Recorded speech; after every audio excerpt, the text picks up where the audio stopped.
친구들 안녕하세요. 9월 22일 화요일 내가 바로 거짓 예언자였네 라는 제목을 가지고 우리 틈새 큐티 시작해 보도록 하겠습니다. 에스겔 13장 2절에서 8절의 말씀을 읽어 보도록 하겠습니다. 사람아, 지금 거짓 예언하고 있는 이스라엘의 예언자들을 향해 말하여라. 자기들 마음대로 예언하는 자들에게 말하여라. 아무것도 본 것 없이 자기 마음대로 예언하는 어리석은 예언자들에게 재앙이 닥칠 것이다. 이스라엘 백성들아, 너희 예언자들은 황무지에 사는 여우와 같다. 너희의 성벽에 구멍이 뚫리고 무너질 것 같은데도 그들은 그곳을 고치려 하지 않았다.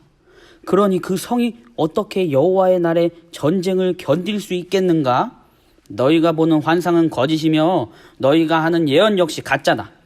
내가 너희를 보낸 적이 없는데도 너희는 내가 말했다고 하면서 자기들 말이 이루어지기를 바란다.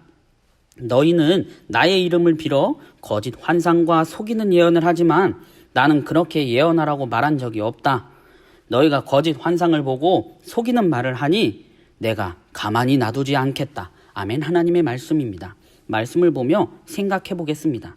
하나님은 자신의 종으로서 대신 말씀을 전하는 예언자들에게 환상을 보여주셨어요.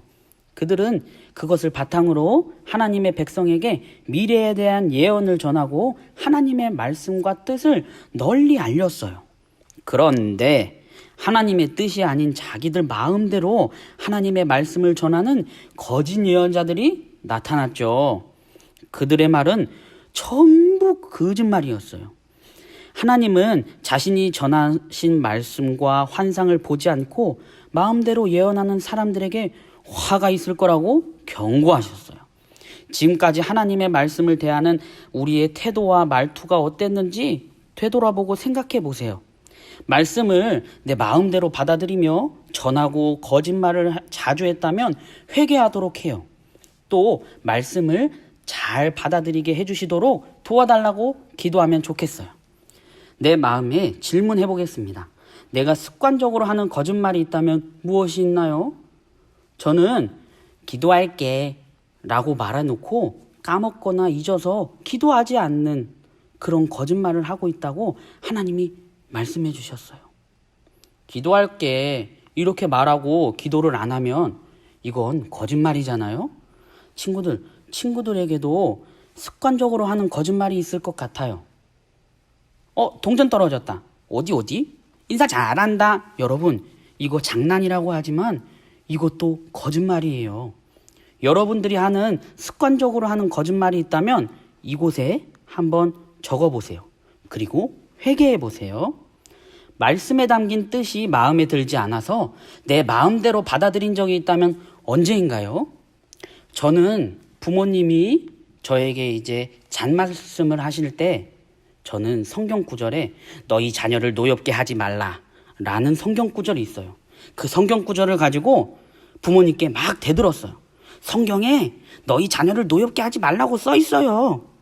그런데 이 말씀의 진짜 뜻은 너희의 자녀를 오직 주의 교훈과 훈계로 양육하라는 뜻이 있어요. 여러분, 이렇게 잘못된 해석을 하고 자기가 받고 싶은 말씀만 받는 이런 자세는 정말 틀린 자세예요. 여러분, 앞으로 어떤 자세로 하나님의 말씀을 받아들이고 들어야 할지 한번 적어보세요. 말씀 따라 적용을 해보도록 하겠습니다. 오늘 말씀을 떠올리며 어떤 말과 행동을 하고 하지 말아야 할지 써보세요. 또 쓴 대로 실천한 곳에는 거짓 예언자 탈출이라는 붙임딱지를 붙여보세요. 붙임딱지는 부록에 있어요. 여러분, 한번 여러분의 거짓말, 여러분이 해야 할 말을 여기에 적어보세요. 그리고 하지 말아야 할 말들을 적어보세요. 그리고 해야 할 행동을 적어보세요. 그리고 하지 말아야 할 행동을 적어보세요. 그렇게 하나님의 말씀을 잘 듣는, 하나님의 말씀을 바르게 이해하고 거짓말하지 않는 우리 친구들이 되면 좋겠어요. 말씀대로 기도하겠습니다. 하나님, 그동안 제가 말씀을 마음대로 받아들이고 자주 거짓말도 하며 거짓 예언자처럼 살았다는 걸 깨달았어요. 하나님, 용서해 주세요. 하나님의 말씀에 담긴 하나님의 뜻을 잘 깨닫고 전하도록 도와주세요. 예수님의 이름으로 기도합니다. 아멘.